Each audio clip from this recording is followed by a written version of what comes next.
Hello, everyone. Welcome to Our World Today, Reunion's Perspective. It's our live discussion when we talk about the news in a different way.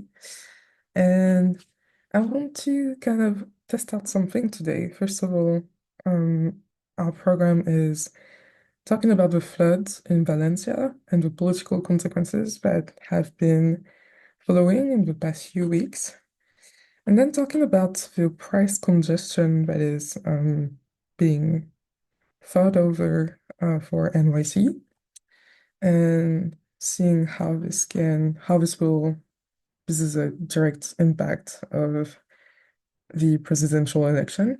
And if you have time, I'll talk about the new relationship between China and Indonesia and the Southern California fires, which feels a little bit on like a parallel to the floods in Valencia. So let's start. What I wanted to try is potentially the person who has researched more or less talks about the facts of this, the informations, summarizes it for other people, and then we just go into first impressions. What are the first impressions, and then what is the healing? And I wanted to test that out because Valencia has been having very heavy floods, like a lot of places in Europe and all over the world. And I guess they didn't, um, nobody could have predicted how bad it would be. I would say like the government, they issued a warning about it. But most people feel that the warning was done too late. Maybe not. That's something that we'll never really know since this is something that people have felt after the fact. And the thing is that in one afternoon, the floods really got to a point where it was really bad. And um, there had to have firefighters from other countries going in to help rescue people because of how overwhelming it was. And basically, 200 people passed away in that, at least. And it was so bad that it started getting political in the sense that people really were not happy with like how late the warning was, according to them. The city council said that Um, city council and the regional council leaders said that basically it was more that the government didn't prepare them enough. So basically, the central government, like, it's their fault, or like we didn't have all the elements and we couldn't predict how bad it would be anyway. And it got so bad that the regional leader, um, the prime minister, and the King and Queen of Spain got objects and mud thrown at them when they visited to try to help. And yeah, that's pretty much what happened. That's the summary of the situation. I don't want to go into too many details because I would like for you to tell me your first impression right now. So, anyone would like to speak on this? Have first impressions? Nadia? You said the king and queen from where had Spain. what happened? Spain. What happened? They got mud and objects thrown at them. Wow. Okay. Yeah, that reminds me of the slogan they were saying that we got mud on us, but you got blood on you. And from the video of the protests, I could feel that the country was just at dismay at the carelessness of leadership because of the floods and the response to the floods. And it was careless not to give full notice and advance notice that there's a flood coming, you need to evacuate, and then the response to receiving resources from central government. If you feel that you didn't have enough resources, you needed to prepare in advance to get those resources from central government so that people were well supported in this. But I also feel, and correct me if there's more information to this, but I don't think anyone anticipated for the floods to be this bad. And then it became so bad. So I can understand that. But it is like heartbreaking to see that so many people lost their lives due to carelessness. Mhm. Great first impression. Yeah, I guess there were some details that I was curious about. Like, do people feel like the central government didn't prepare like the regional and local governments well enough for a disaster like this? Or was it that Spain's meteorological agency like failed with this one? Like I heard, I don't remember if this is correct. I heard someone saying that they did have a prediction that there would be severe flooding, but not that severe. But so where exactly was the where did they drop the ball? I Um, I don't really know. I have basically protesters, like more than 100,000 protesters came to the streets, but they accused local authorities. So, the mayor of the city of Valencia and the regional council of the region of Valencia in Spain.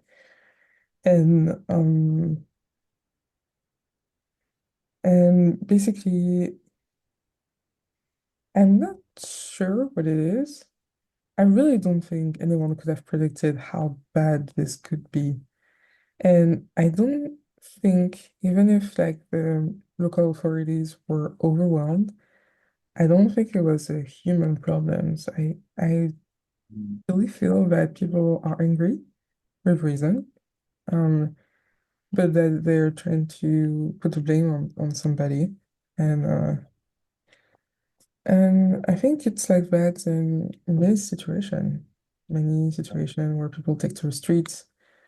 Um, if they want answers, they want, and sometimes they want culprits when something as bad as this is happening. I don't, I think the authorities were not prepared, and it's bad that they're not prepared. It's really bad because we should. Um, but they couldn't have predicted how bad it would be still. And it was so bad that in some areas of Valencia, um, the local firefighters and rescue teams couldn't even access. Like they, um,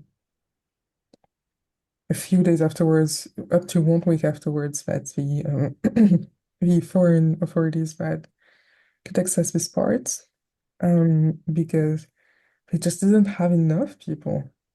Um, and I feel like even to a point where you would try to move millions of people, logistically, I don't know how this could have happened. Maybe it could have happened.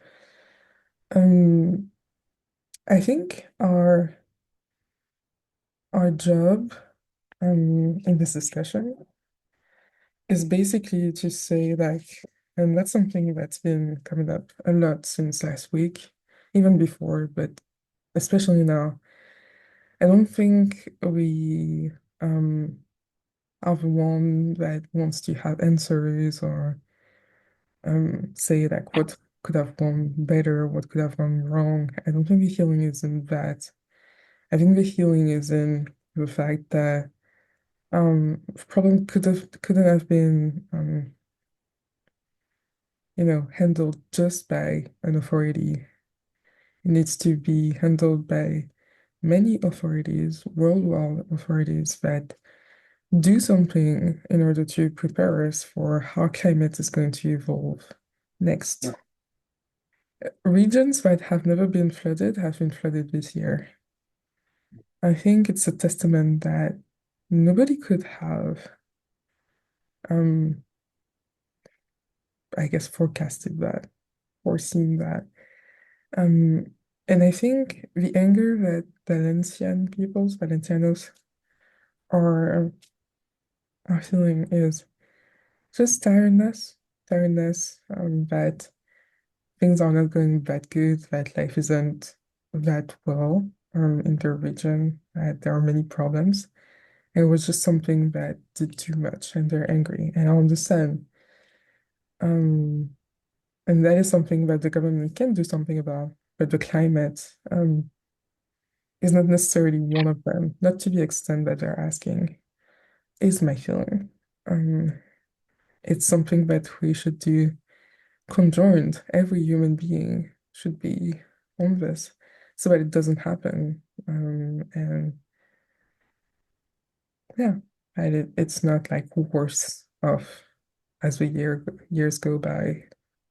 So that's my feeling about the healing. But maybe you have a different opinion about this.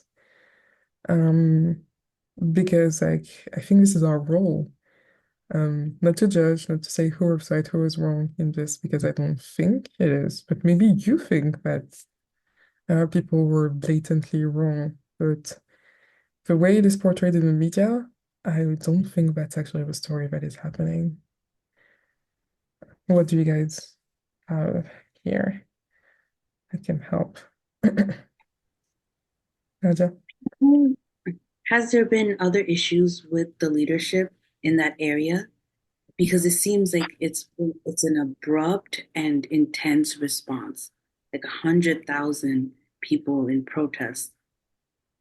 There has been, yeah. Mm. I think the situation in Spain since the last political election have been not very well.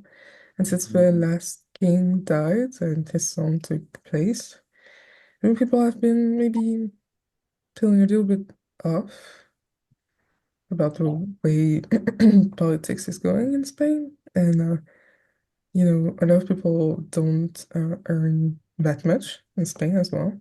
Um, the cost of life is low for us in comparison, but it's not that great.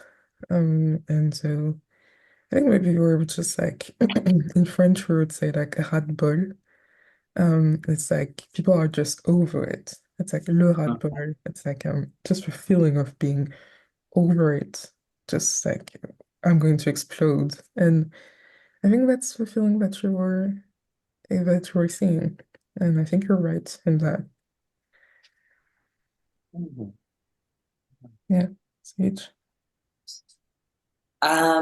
Yeah, no, I thought that that was interesting, the place that it took place in, because that is that's Catalonia, you know, and right? Yes, that South of south of Catalonia. They don't like to be associated. They have very similar language cultures, but like they're yeah. yeah, yeah, they have been right. Like so Catalonia as a region, there's been some people wanting it to be like independent from Spain for like a while, and a feeling that basically Spanish, the like Spanish speaking or like Castilian um government and like section of society is like not treating them well and exerting, undue control over them and stuff like that. And it's very anyway, it's interesting that the flooding event would happen there in Catalonia because it really emphasizes how like I feel like it kind of touched that nerve of them feeling like the government doesn't like care about them or like doesn't treat them as equals. And that's the thing about this is that we don't know if that was the case. Like what happened was really unprecedented. Like receiving a whole year's worth of rain in like, what was it, 4 hours or 8 hours? Like, but definitely receiving a whole year's of worth of rain in less than half a day um, is like mind blowing because this is like a dry, well, not it's not dry, but it's like a Mediterranean region receiving like a super monsoon storm flood type event is like totally out of left field. And I don't know how they could have prepared for that better. But I think it speaks to the need for like governments, I mean, everywhere from local to like national government to be like, more coordinated and more ready for stuff like that to happen because that's the kind of thing that just like you would never expect that. I mean, that's insane.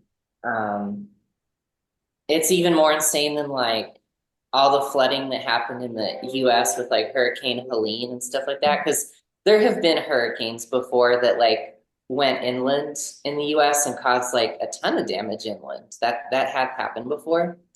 That's crazy storms are not out of the question anywhere in the US. The US is crazy weather central.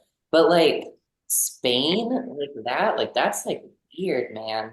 It's like it shows that every government has to be ready and to even if I'm not saying that this played a factor into it, but like even if there are tensions, like political tensions and stuff like that, to just like be fully ready and cooperate, and just maintain a basic level of like preparedness for things like this, even if there's like discord going on. I don't know. That's what I get from it. Right. Yeah. Yeah, and I feel like that's the healing. Regions are going towards more autonomy there. But I think this is one thing where it should definitely be more coordinated.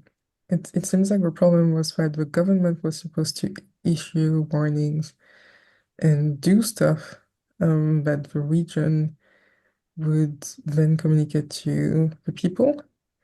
And it feels like the way to do that is like, okay, that's how culturally Spain is working. I think it would be better if it was just like um concerting. Concerting? Is that how you say it in English? It's like you know, making a decision together instead of waiting for a government, central government to do that. Because that's something like yes, it needs the government's funds in order to be a situation that runs smoothly, but no one but you knows how you do um how your region works. So it feels like it's very much like it should have been consulting, maybe when seasons like that happen in the future, because it will happen again. Maybe there should be a consulting like a week prior um, to make sure that everything is in place so that we can be ready for these types of things because we're not going to be um, less. There's even a storm that is coming, I think today or tomorrow, with maybe threats of floods again. Maybe not as bad, but still. So it's important to really know what is going on and have a concerted efforts. Yeah. Yeah, I was just going by the response of the people because it takes a certain energy to move that many people into protesting their grievances. From my experience of when Bangladesh gets flooded in certain areas, they just know no help is coming. They know that no one can get to them. They have to figure it out themselves. But the way certain citizens of Spain were speaking, they were very like particular about the things that they were looking out for. Emergency response, like searching for missing people. There shouldn't have been this many deaths. So from my assumption of that, I can only gather that they know the response and how it should be, at least for the nearby area. And so I guess they were looking out for that. I guess they were expecting that. And that's how I feel. I feel that they had more of an idea of what was going to go down, and it didn't go down. But of course, the magnitude of this flooding, anyone could have been short-sighted. Yeah, pretty much. I think the response in Western countries are pretty much organized, in that they know like the protocol is here, but it's still like I'm thinking of the floods that have been happening in France, northern France, last year. And same, like we're used to storms, and no one could have predicted how bad it was. So I think like it's not just a matter of local response, not just like your nearby firefighter that needs to do that. It's really like a concerted effort to make sure that our citizens are safe in times of climate change. And we don't know yet how to do that because um our countries are not really prepared for it. They're not preparing for it. They're not really preparing for something that is already happening. So it's pretty much something that is deep in the middle of like a climate crisis that we have. And that's okay to understand that and to acknowledge that and to acknowledge that your anger response, as valid as it may be, may not lead anywhere if we don't have a concerted global climate response. So yeah, I think that's the healing. I think that's right here for everybody. Yeah. So should we go into another type of response for another part of the world? I would like Nadia to kind of detail what is happening in NYC and why people are figuring out price congestion, why certain people are pushing for price congestions, and basically the consequences of going without price congestion and with price congestion. If you can explain it, because I saw your articles for New York Times, but I think at some point I have to be like a subscriber to Yeah. continue reading. So that's a problem that I have with the New York Times sometimes, but I would love for you to summarize all of it for our audience and us. Yes, I'll do my best. So, I can start with like the political aspect of it. The governor wanted to start tolls into the city so that they can have at least a budget of 15 billion for infrastructure and for expansion of the MTA, the train system. But people are saying that she's being influenced by Trump by not starting this initiative because Trump absolutely does not want this. And she is halting that kind of expansion and toll just to give a little bit of leeway and not upset the public, especially due to our economic outcome after COVID. Mhm. So there's a lot of opposition with that. A lot of people are saying that no, you need to start this toll, especially because it gets so congested that ambulance time and emergency time has increased by 30%. And then it resulted in fatal outcomes by, I believe, like 70%. So, like, out enormous numbers. So, um, what it really comes down to is do we toll or do we not toll? And if we toll, how much? Some people are saying $9, some people saying are $15. And then there's that question of how do people afford this? Like if you are an average salary, let's say a teacher that has to go to Manhattan, and that's where the tolling will be in Manhattan. If you have to go to Manhattan, how can you pay that every single day compared to others that could pay that?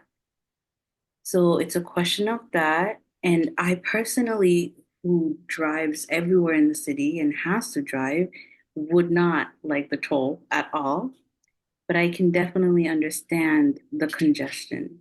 Even in my own experience of an ambulance or a fire truck trying to get through, it's horrendous. And people don't care. People don't want to move. They just, they're, and where are they going to go? There's nowhere to go.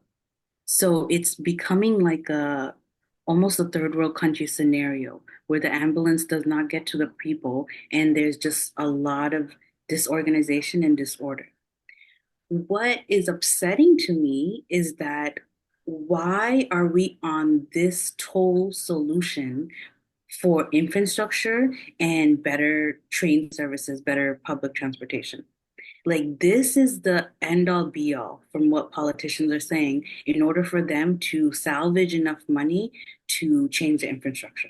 And that's ridiculous because the amount of money they get in the public transportation to the parking tickets to the parking meters should be more than enough to change that. So we had a vote during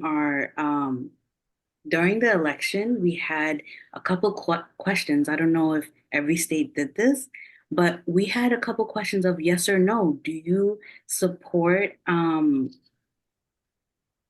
support changes in New York City and how toll should be? And what was that? It was okay.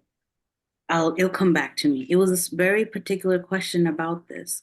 And it's, oh yeah, do you support looking into the financial records of the politicians and not just annual review, but they're like, I think quarterly, like very consistently, because there should be no reason for us to be scrounging for a $9, $15 toll on people coming into the city.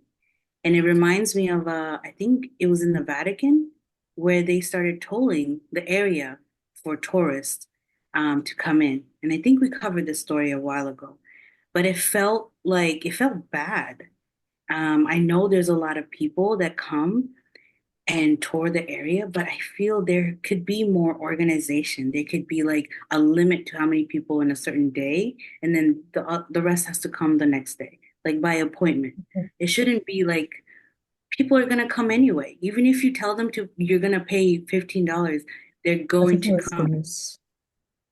I think it What? was Venice. It was the city of Venice. Say Venice. that. Yeah. I'm not hearing you. I don't know why. It's like a city of Venice. Oh, yes, yes, Venice. Yeah. So people are gonna come anyway, make it into appointments. People are gonna go to the city anyway, make it so that you can create another highway to direct people. Or how we go to Long Island, create a certain highway that has like a express lane toll. If you want to go faster, pay a little bit more money. If you want to be stuck in traffic, then go the free route. Yeah. So there should be no reason for this. That's how I feel. But it's swayed. And like Trump, apparently people are saying that Trump is going to bring his military and destroy the toll booths if that's what is going to happen. Yeah. So I don't think that's the case, but he is very much strongly opposing it. And I can imagine why, because the city where they're going to put the toll is the Trump Towers. So he's right in that congestion toll area. And people will have to pay a toll to get to his um hotel. So that's that's that. Yeah. Hey, yeah. Sage, any comments?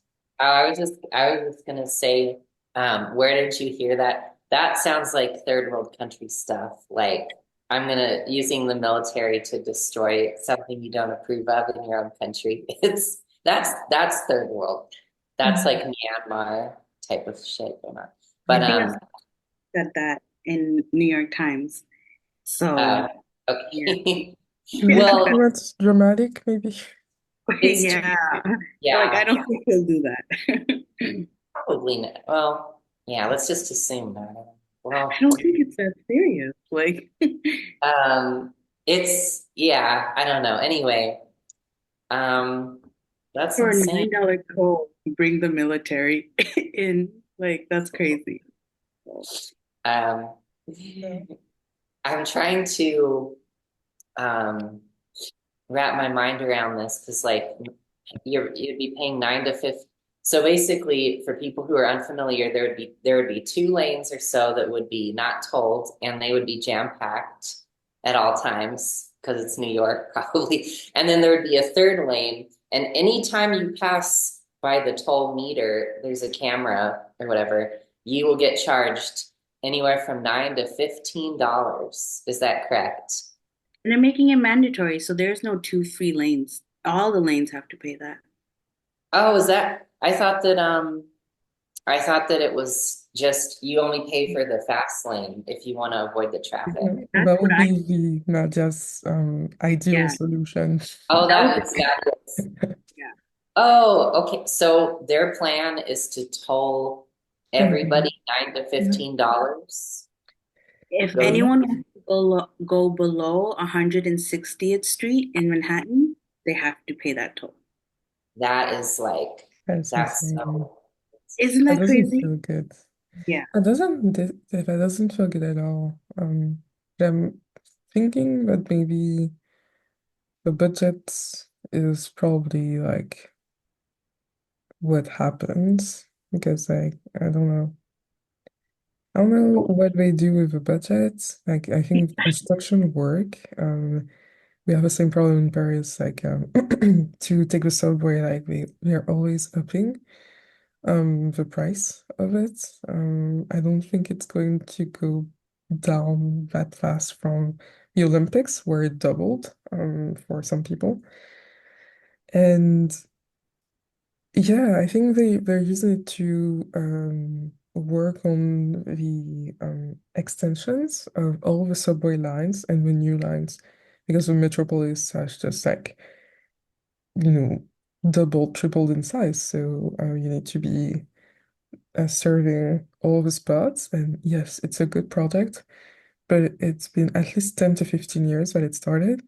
I think they exploded the budgets tenfold. And I think that happens a lot with in many, many cities, and the citizens are the first to pay for it.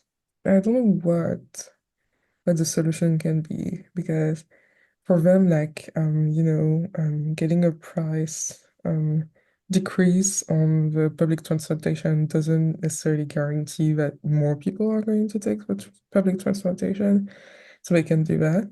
But they're in my opinion, they're probably out of budget. And if they do something that Trump does not do, is that probably not going to come with the military, but it's going to do much like he threatened um, Amazon to do, Jeff Bezos to do. If he go against this grain, probably will have, I don't know, economic sanctions or blockers. And I think for local authorities, probably blockers to budget. Don't you think it's crazy that they're having exactly the same problem as Spain? There's a lack of harmony between all the strats of society. Everyone is saying like power to the states, like we don't want central state that has too much power, blah blah blah blah. But like you cannot do without. But at the same time, like you have to have your autonomy to do things your way, and it's difficult when the budget is not necessarily something that is entirely in your hands. And no matter the way on the spectrum, like the budget is probably always going to be on political spectrum. I mean, it's probably always going to be managed by government. And there's something real about that. There's something that just feels bad from Spain to NYC. Yeah, disharmony for sure. It's just a lot of like I guess spiritual healing. I don't think you can find a solution by trying to move the bounds endlessly toll or no toll, congestion price, public transportation price decrease or raise, probably raise. Everyone is going to be upset if we do not focus on the spiritual work first. I think that's the biggest problem that we're having with all the elections this year, and especially this one. Um, we when there is really a need to come into something where we really have to make inner work and finding harmony necessary. Otherwise, like we're not going to find answers to our problems because um, I don't see a valid, simple answer to your problem right now. I think there really needs to be um, more communication first to all the levels of the administration. I don't think the problem can be solved otherwise. Um, but how do you feel, my US friends? Because that's just my opinion, and I am not in NYC, and I'm not even in the United States. Nadia, how do you feel? There has been discussion with the senator, with the council people of New York. Apparently, they went to Hawaii or somewhere, and they had a whole conference about this. But people had their opinions based on their lifestyle. So if they did not drive and they already took public transportation, they were like, yeah, told them all. And then people who did drive were like, no, think about the minimum wages. Think about those who have to take their construction van and go all over the city. How can they afford this? So, but the question of the budget did keep coming up. Like, why is this the end all be all?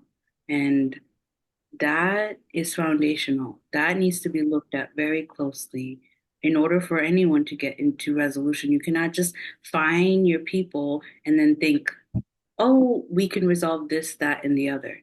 Well, you're going to continue to have the same problems, even if you pay those off, if you don't know why you continue to have over budgeting and over debt in certain areas, then things are gonna not ever resolve and it's gonna continue with the same problems that we are having. And for Mhm. the past 10 years, I don't remember it changing much. It just increases. I think the real problem is that the government is more worried about the budget that is going to be assigned to it than the welfare of people. And it's not a sad thing to say, it's just a realistic thing, no matter the political spectrum. It is all about the budget. The government is going to try, no matter what the local authorities are saying, to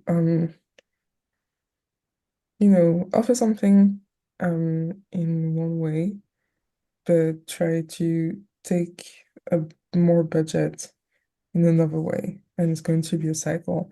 And the problem is that it's a cycle of poverty. People think, governments think that we need more kids, and these kids are going to be workforce in order to have generate more wealth for the country.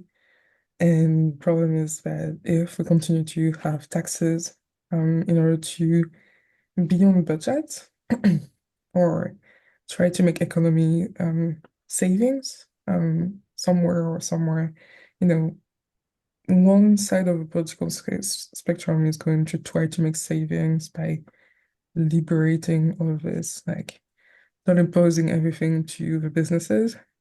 One is going to try to have a universal budget, but overall, this is going to have the same effect. This is the same thing. They just want to have a budget that is, you know, something that they can run by. And the problem is that people are going to continue to have to work their asses off so that they can um, live within the budget that is imposed by the government. If only governments were investing into training people in order for them to be wealthy, who wouldn't have to work so much or have as many kids, um, probably will be good for climate. We'll probably have space to stay at home more, less congestion, less pollution. They'll probably have mental space to think about climate change more. You cannot make climate change a priority or the congestion of a city the priority when you have to get to work every day. And that's the real thing about it. I think the core of the healing that we're having right now and discussing is happening through this is we need to educate people into generating more wealth.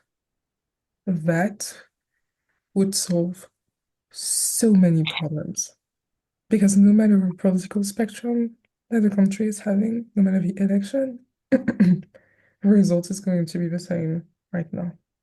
And NYC is a testament to that because left side city always will be, um, and they're going to be subject to the laws and the administration just like anybody. And that's the truth. Nothing will change when you change a leader if the way to see things is not going to change. And there's a fundamental communication block, fear, that the generating of wealth is not going to work. But we really need to educate people into being more financially stable. I, Who first? yeah, I could not agree more. And everything you said resonated deeply. And I want to speak of the perspective that we need to switch. The current perspective is that if we have low class and medium class individuals, you can climb on them and become the elite and the high class. People think that we need that lower class, we need that middle class working collar in order to run the country, in order to run the city. And that's not the case at all. If we truly thought in an abundance mindset, we could see that everyone has their capacity of abundance, and we don't have to rely on poverty consciousness in order to feel that that's how we get rich. Instead, we can feel that everyone has equal opportunity to make it. And those tasks that people don't want to do is actually somebody wants to do it. That's why God created it. Even for a season, even for a day, that task was there for someone to do.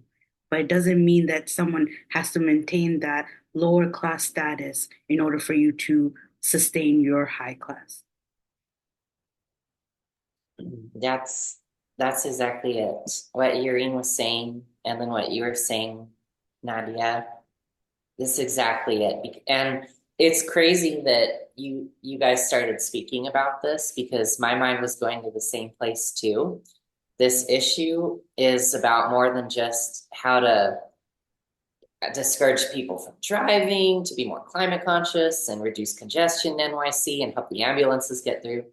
This is an issue about abundance and wealth, and it is speaking to the very fundamentals of how society is being organized. And you could say, so the government wants to do all these things, they need money for that.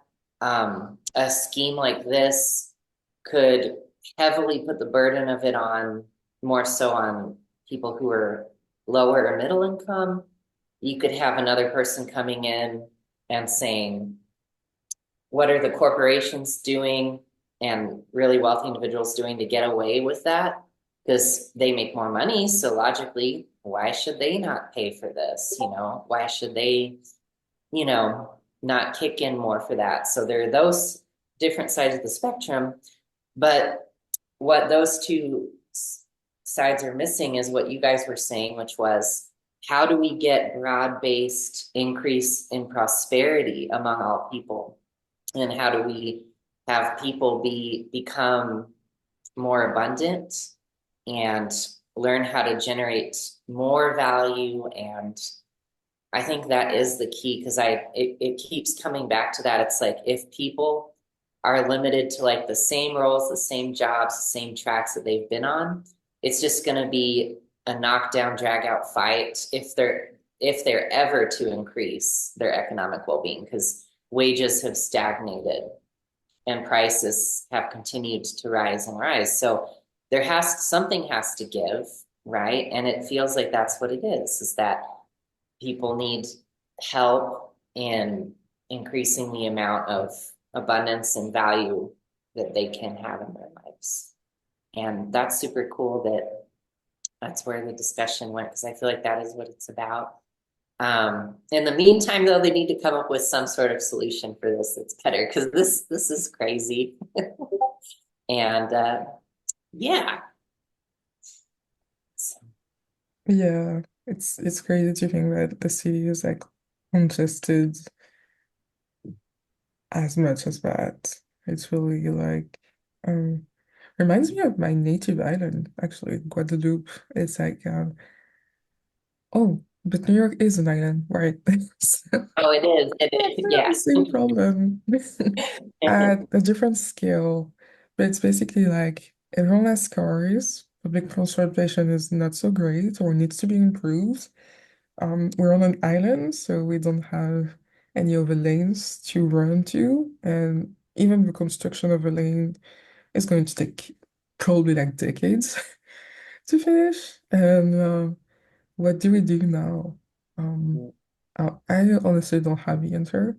Um, yeah, I think local authorities are trying their best, but when there are conflicting emotions about it, it's difficult to move forward into a unified thing. And so we're probably going to try to play on different, on different level. We're just going to, we'll just have to have patience in this situation because like it's going to take time.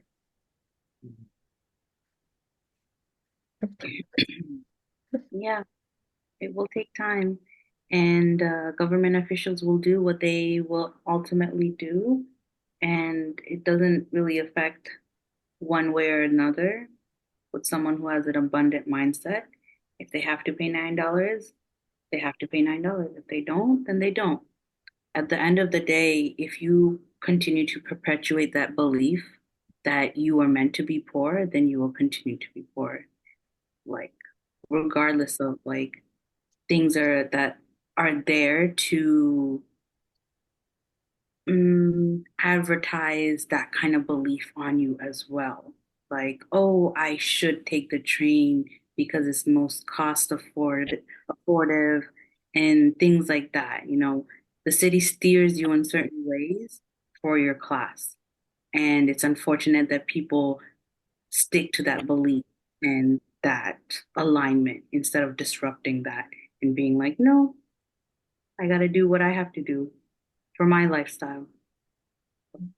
Yeah, yeah. We'll have to see how that evolves. Um, I want to mention as a last topic, because I think this is important, how China and Indonesia are working together. The leaders of both countries have met last week, and to quote the article that it is from, China is keen to work with Indonesia to write a new chapter of joint self-reliance, solidarity, and cooperation, mutual benefits, and win-win results as major developing countries. Xi told Prabowo in front of journalists. Prabowo is the Indonesian president. I'm sorry because I'm pronouncing that very badly. So Beijing and Jakarta are key economic allies with Chinese companies ploughing money into extracting Indonesian natural resources in recent years, particularly the nickel sector. But the two countries have sparred verbally over disputed claims in the South China Sea. Um, so there's something here I want to discuss. And the fact that China doesn't want to recognize that part of its success, um, a key part of its success was globalization and alliances with other countries. It's clear from its geopolitical stance over the maritime, the sea complex, that it's not going to get better.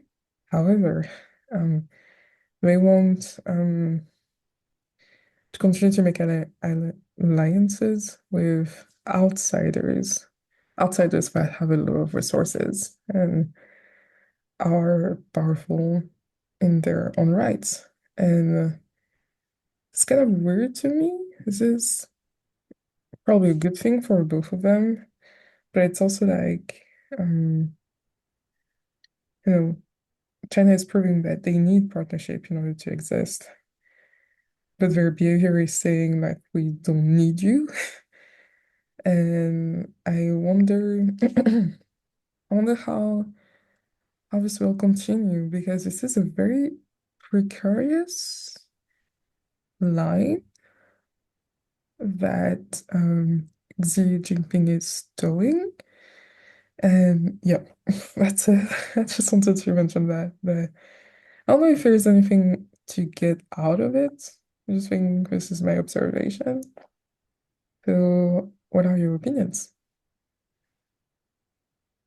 My thing is, what else is new?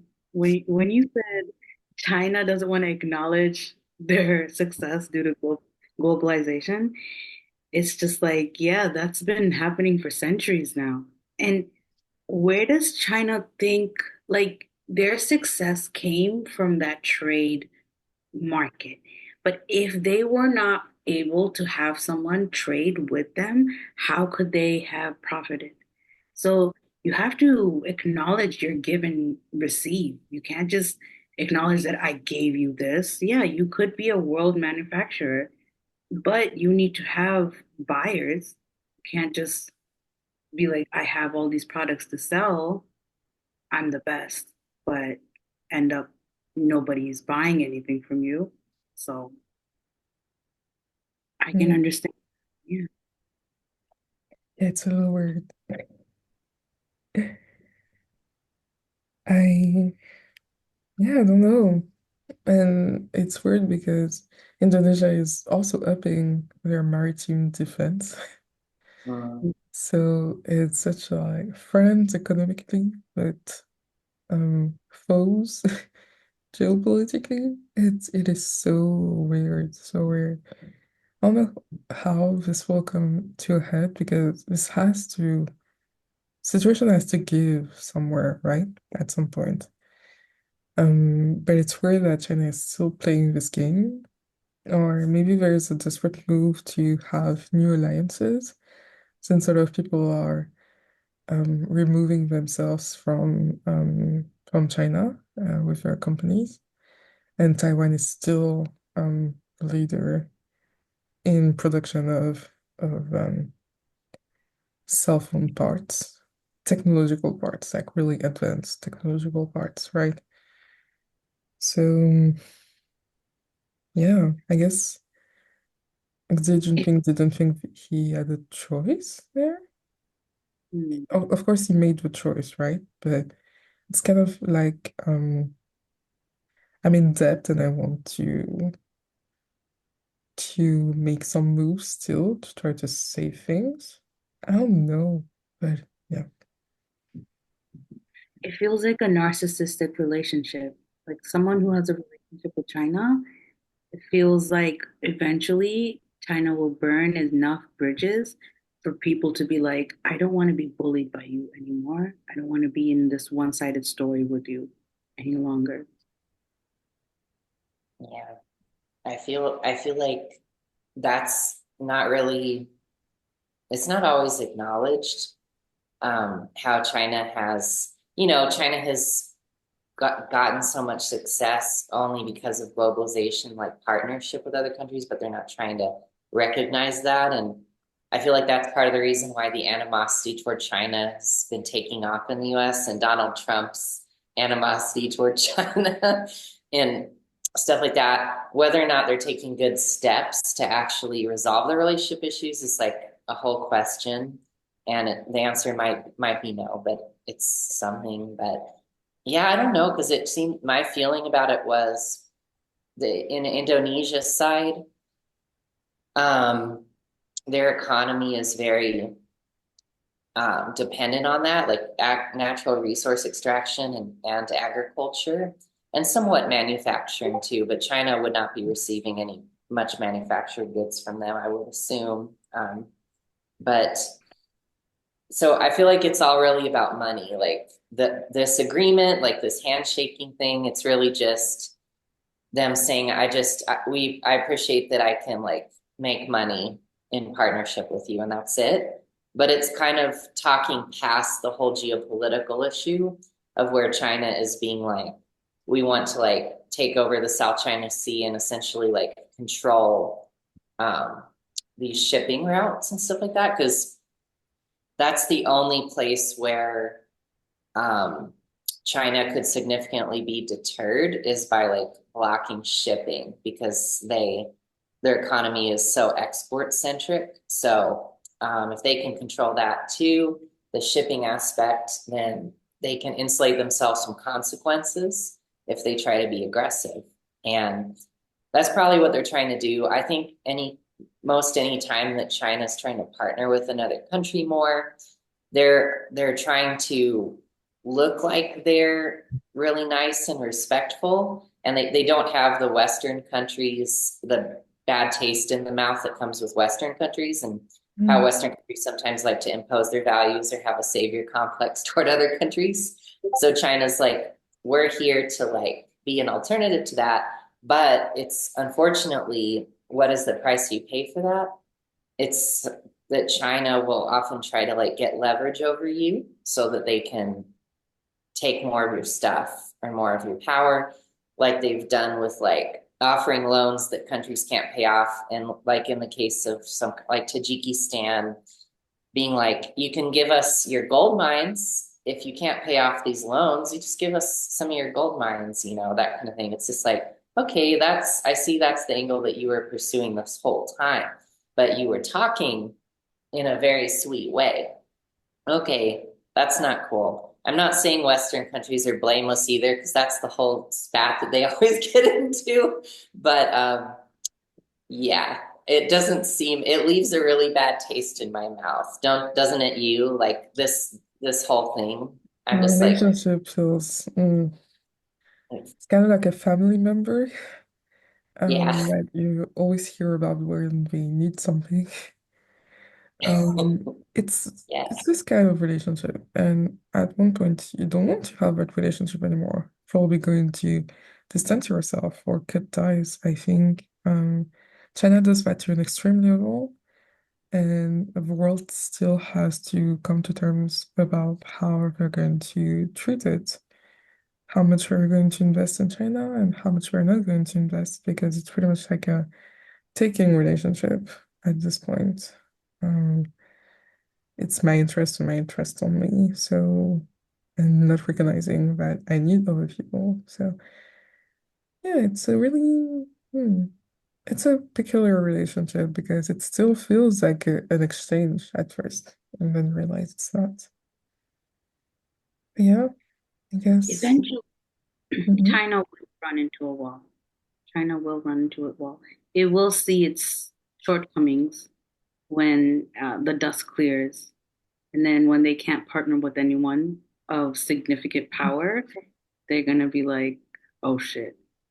So Yeah, pretty much. I just want, I just wonder what will happen to citizens because like it's going to be on them first, right? And culturally, China is beautiful. There are a lot of beautiful things. So yeah, we'll have to see how this all unfolds. Obviously, like this year has gone nothing like we expected so far, and we'll have to continue to observe and make sure that we can like advance the healing and positive things, the core stuff in all of it. But for now, this is the end of our discussion. So thank you to everyone who has watched us from the Facebook group, and thank you to everyone who's watching the recording on YouTube. And if you like this discussion, don't forget to like, subscribe, comment, and share so we can do more of those. And we'll see you next week. Bye bye.